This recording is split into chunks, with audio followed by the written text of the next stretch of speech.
Project को लेकर detail में बातचीत भी हो चुकी थी। अवनी की बातों में एक अलग ही तरह का जोश था। उसे अपने डिजाइन की छोटी से छोटी डिटेल्स अच्छे से पता थी। वहीं सभी डॉक्यूमेंट साइन होने के बाद गायत्री देवी और नील ने राहत की सांस ली। गायत्री देवी अब फूंक फूंक कर अपने कदम उठा रही थी। कुछ ही देर में सभी डॉक्यूमेंट्स की फॉर्मेलिटी पूरी हो गई। अवनी, आई एम सॉरी तुम्हें परेशानी उठानी पड़ी। You did a great job. तुम चाहो तो आज रेस्ट कर लो। कल से तुम और गौतम ऑफिस ज्वाइन करके आगे का काम शुरू कर सकते हो। ये बात सुनते ही अभिनव ने अवनी के साइन किए हुए डॉक्यूमेंट्स अपनी शेल्फ में रख लिए और गौतम को देखने लगा। जी दादी सा।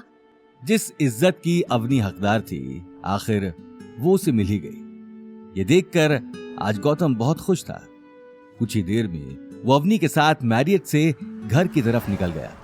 आज एक तरफ अवनी जहां अपनी जिंदगी में आई खुशियों के खुमार में थी, तो वहीं दूसरी तरफ उदयपुर शहर की बहुत बड़ी बिल्डिंग से एक लड़की खिड़की से बाहर की तरफ देख रही थी। लड़की व्हाइट शर्ट और ब्लैक स्कर्ट के साथ पैरों में ब्लैक हाई हील्स पहनी हुई थी। तीखे नैन नक्श और बड़ी बड़ी आंखों के साथ वो लड़की दिखने में बहुत सुंदर लग रही थी। ये कहना गलत नहीं होगा कि उसकी हर एक अदा लड़कों को दीवाना बनाने के लिए काफी होगी। लड़की की नजर बिल्डिंग के बाहर जाने वाली गाड़ियों पर टिकी थी, तो वहीं उसके पास में उसकी सेक्रेटरी हाथ में फाइल लिए खड़ी थी। एक अजीब सी खामोशी दोनों के बीच छाई हुई थी। देखते ही देखते वो लड़की खिड़की बंद कर पास ही रखी कुर्सी में बैठ गई। उसी वक्त सेक्रेटरी ने हिचकिचाते हुए कहा, दीपशिखा, हमारी कंपनी आने वाले दिनों में बहुत सारी डील्स साइन करने वाली है, इसलिए तुम्हारा यहां रहना बहुत जरूरी है। तुम्हें नहीं लगता कि इस वक्त तुम्हारा जोधपुर जाना ठीक नहीं है? दीपशिखा बिना कुछ जवाब दिए अपने सामने रखी फाइल्स को देखने लगी। ये लड़की और कोई नहीं वही दीपशिखा थी जिससे 1 साल बाद गौतम की शादी होने वाली थी। दीपशिखा अपने परिवार में सबसे चहेती थी। उसके पापा आनंद मित्तल ने बचपन से ही दीपशिखा की हर फरमाइश को पूरा किया था और फिर बड़े होते होते दीपशिखा ने अपने फैमिली बिजनेस को ज्वाइन कर लिया।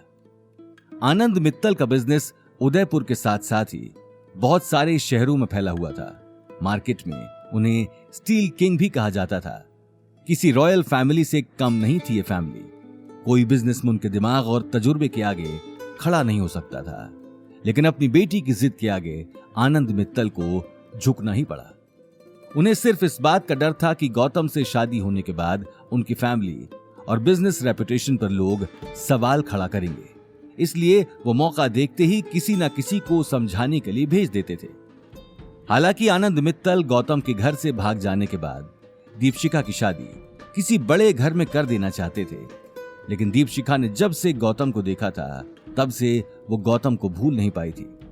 यहां तक कि गौतम के चले जाने के बाद भी उसने गौतम का पता कर लिया था, लेकिन गौतम की शादी वाली बात उसे कुछ दिन पहले मुंशी जी से ही पता लगी थी। लेकिन अब अपने दिल में उमड़ रहे प्यार के आगे दीपशिखा को गौतम की शादी भी नजर नहीं आ रही थी। इसलिए आज दीपशिखा ने अपनी कंपनी का इंपॉर्टेंट काम छोड़कर जोधपुर जाने का मन बना लिया था। हालांकि पास में खड़ी सेक्रेटरी याशी दीपशिखा की बहुत अच्छी दोस्त भी थी और उसकी पर्सनल सेक्रेटरी भी, जो हर वक्त उसके साथ ही रहती थी। देखो दीपशिखा, एक बार फिर सोच लो, मैं तुम्हें कॉलेज टाइम से जानती हूं।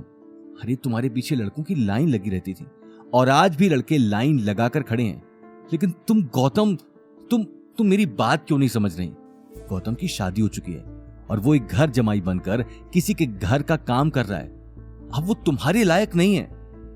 याशी, मैंने कहा ना, मैं जाऊंगी तो मतलब मैं जाऊंगी, इसके आगे मुझे कोई बात नहीं करनी। दीपशिखा की बात सुनते ही याशी एक पल के लिए सकपका गई। अब ठीक है, मेरा काम बस तुम्हें समझाना था, आगे तुम्हारी मर्जी। एक शादीशुदा आदमी के साथ शादी करने पर लोग तुम पर और आनंद अंकल पर हंसेंगे, कम से कम इसका तो ख्याल करो। ये बात सुनते ही दीपशिखा याशी की आंखों में आंखें डालकर देखने लगी। ये मेरी पर्सनल चॉइस है, लोग क्या सोचते हैं इसके बारे में या फिर तुम क्या सोचती हो, इस बात से मुझे कोई फर्क नहीं पड़ता। ठीक है दीपशिखा, मैं तुम्हारे लिए कार का इंतजाम करवाती हूं। नहीं, मैं कार और बॉडीगार्ड्स के साथ नहीं जाने वाली। मुझे बिल्कुल सिंपल तरीके से जाना है। बेहतर होगा कि तुम मेरे लिए ट्रेन की टिकट बुक कर दो। ठीक है, जैसा तुम कहो। मैं ट्रेन की 2 टिकट्स बुक कर देती हूँ। ये बात कहकर याशी अगले ही पल केबिन से बाहर निकल गई। उसके जाते ही दीपशिखा एक टक दीवार को देखने लगी। आगे की कहानी जानने के लिए देखिए अगला एपिसोड सिर्फ पॉकेट एफएम के यूट्यूब चैनल पर और रॉयल वारिस के सारे एपिसोड्स को सुनने के लिए डिस्क्रिप्शन में दी लिंक से डाउनलोड करें पॉकेट एफएम ऐप।